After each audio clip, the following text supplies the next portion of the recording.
Hey coucou mes belles âmes sœurs de lumière, c'est Sonia pour le live 32 du grand défi. Dans ce live, dans ce grand défi plutôt, je vous partage un peu toutes les stratégies visibles, invisibles pour vraiment créer un business que j'appelle multidimensionnel, c'est-à-dire qui va avoir un impact dans le monde visible, dans l'invisible, c'est-à-dire pour te rendre magnétique et également pour transformer en profondeur et durablement la vie de tes clients dans tes accompagnements, tes offres. Et c'est un peu le sujet d'aujourd'hui. Alors j'avais prévu de vous parler d'un autre sujet qui est le storytelling. Je pense qu'on en parlera demain. Mais il y a quelque chose qui s'est passé dans ma sphère personnelle que j'avais vraiment envie de partager parce que c'est une belle. En fait, ce dont je vais vous parler ce soir, ça a vraiment le pouvoir de ne pas faire échouer votre business. Hop, je vais me remettre comme ça. Je suis en train de promener ma petite Lumie. Ça a vraiment le pouvoir de sauver ton business ou de ne pas faire échouer ton business. Ce que je vais vous parler ce soir, c'est de l'importance d'avoir des offres qui sont carrées, des accompagnements qui sont carrés, l'importance de structurer également vos accompagnements et de les structurer, de les cadrer avec vos clients. Tiens, je vais me poser là. Je pense que ça va être pas mal. Je vais pouvoir avoir ma petite Lumie et moi, je vais pouvoir être assise. Donc, c'est vraiment important. Ah, j'espère que ça va pas faire trop de bruit. Il y a quelqu'un qui va se garer là ou faire demi-tour, je ne sais pas. Donc, ça vraiment... Alors, c'est quoi? C'est déjà vos accompagnements. Ils doivent être carrés dans le sens, ils doivent être structurés. C'est vraiment, vraiment important que vous ayez un protocole, un processus de soins, un processus d'accompagnement. Je vais peut-être pousser tant que ça fait un petit peu de bruit. Je reviendrai me poser là après. Un processus d'accompagnement, un processus qui soit clair, que vous puissiez avoir, oui, comme un protocole, quoi, dire ça va se passer comme ci, comme ça. C'est important de poser le cadre avec les personnes que vous accompagnez, de dire comment ça va se passer. Il faut vraiment, vraiment que vous soyez au clair. Ensuite, et pour vous faire part de pourquoi je vous fais ce live, parce que j'ai une amie, une ancienne cliente, mais qui, on va dire, a commis cette petite erreur de ne pas poser le cadre. Pourquoi elle... Déjà, c'est un cadre particulier parce que cette amie-là a accompagné une autre amie à moi. Donc, elles se sont entendues toutes les deux, mais voilà, il y a un cadre qui n'a pas été, qui a pas été posé clairement. Et puis, mon ami thérapeute a eu besoin de faire appel à une autre thérapeute parce que on va dire que la personne qu'elle accompagnait, mon autre ami, avait vraiment, on va dire, des très très très très grosses douleurs depuis très très très longtemps. Donc c'était vraiment un cas, on va dire, difficile. Et qu'en énergétique, pour résoudre, parfois pour aller libérer des choses comme ça, on va dire énergétiques, mais où la personne a vraiment vraiment de très très grosses douleurs, c'est pas de la magie la thérapie.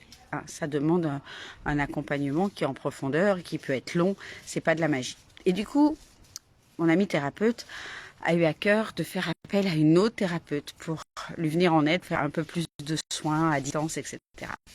Elle n'a pas prévenu mon autre amie qu'elle allait faire appel à l'autre, etc.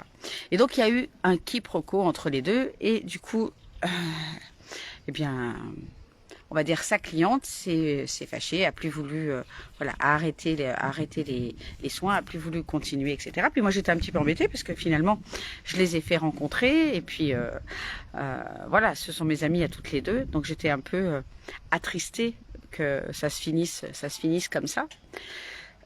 Et j'ai aidé mon ami thérapeute à prendre conscience de qu'est-ce qu'elle avait ressenti, comment ça s'était passé pour mon autre amie, et lui aider à, voilà, à mettre des mots, à trouver les paroles justes pour pouvoir revenir, peut-être voilà, s'excuser de ne pas avoir vu les choses comme ça, de ne pas avoir eu peut-être suffisamment de clarté, suffisamment, voilà, prendre sa responsabilité sur peut-être les choses qui se sont pas passées comme elles auraient dû se passer.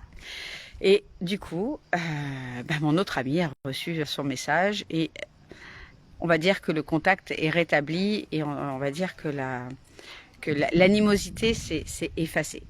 Et tout ça, pourquoi? Parce que il y a eu déjà une prise de responsabilité, une prise de conscience, une prise de responsabilité et une volonté aussi de communiquer et de dire les choses calmement, sans rancœur, avec bienveillance. Voilà, j'ai accompagné mon amie thérapeute à écrire, à envoyer son message. J'ai revu son message avec elle. Voilà, on est à passer. Et je lui ai dit, c'est important. C'est vraiment important de poser les mots et puis de pouvoir avoir un langage qui est bienveillant avec une cliente qui peut des fois mal réagir, peut-être aussi mal prendre les choses, mal parler, etc. Mais nous, en tant que thérapeute, en tant qu'accompagnant, on a aussi normalement cette capacité de ne pas rentrer dans l'émotionnel, de ne pas rentrer dans la blessure du rejet, de ne pas rentrer dans toutes ces blessures-là qui font que quelqu'un qui répond, voilà, qui veut plus nous parler, lorsqu'on a guéri ces blessures-là, on ne répond plus à ces blessures-là. Moi, aujourd'hui, peu importe ce qu'on me fait, je rentre pas dans l'émotionnel. Je suis vraiment, et ça, j'ai pu le faire non pas pas grâce à des thérapies. J'ai vraiment pu gérer mon émotionnel. Non, Lumi, viens ici. Grâce à la conscience.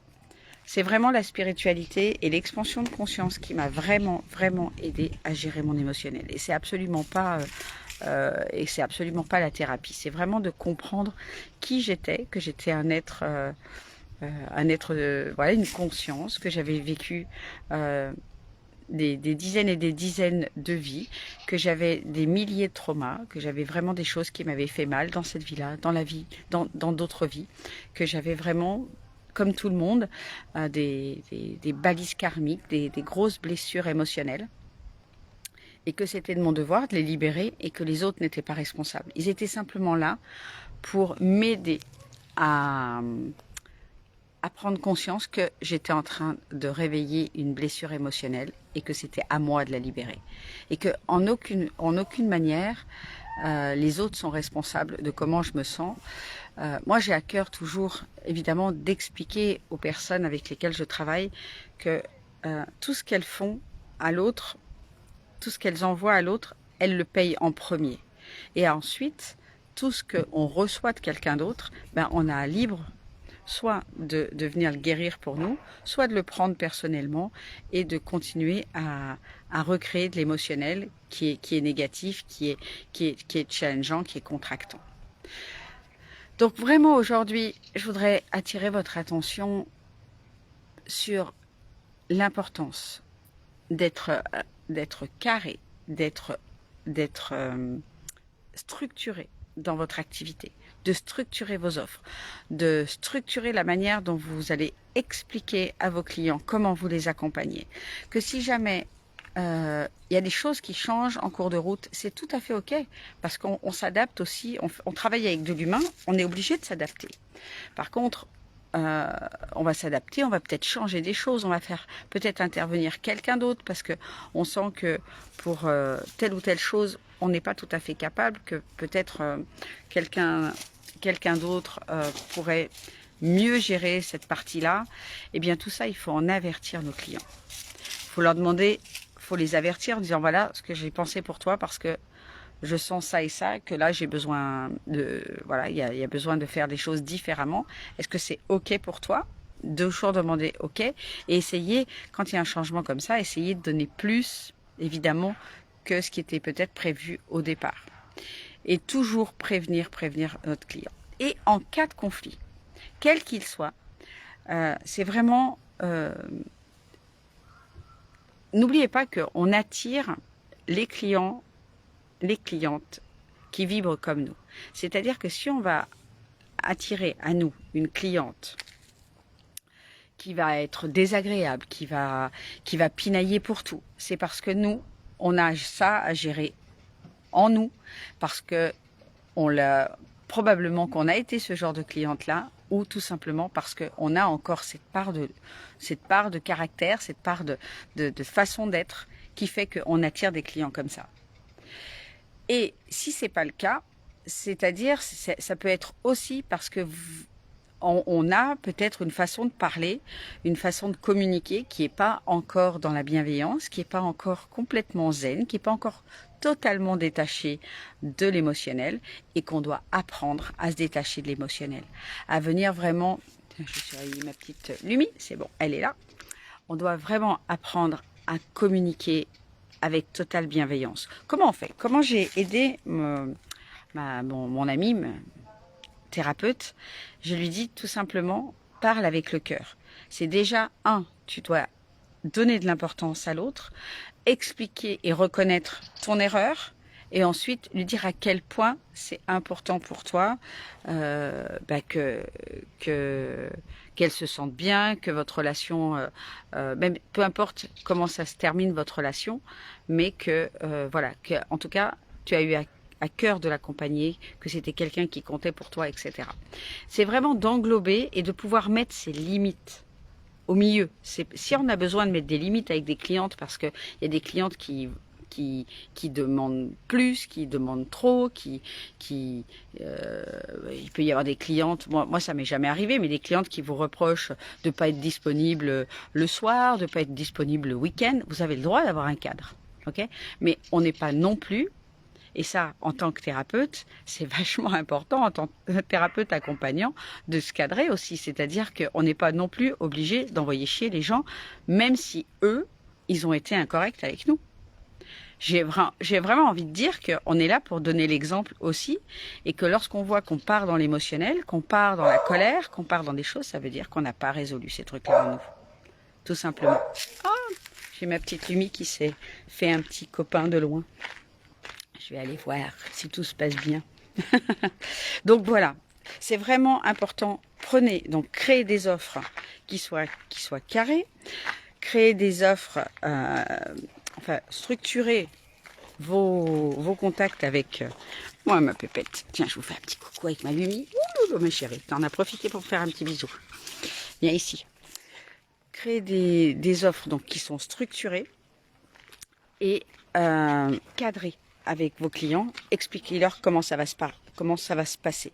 Et s'il y a des changements qui doivent opérer, vous devez prévenir impérativement les personnes des changements, pour quelles raisons, et leur demander s'ils sont OK avec ça aussi. D'accord?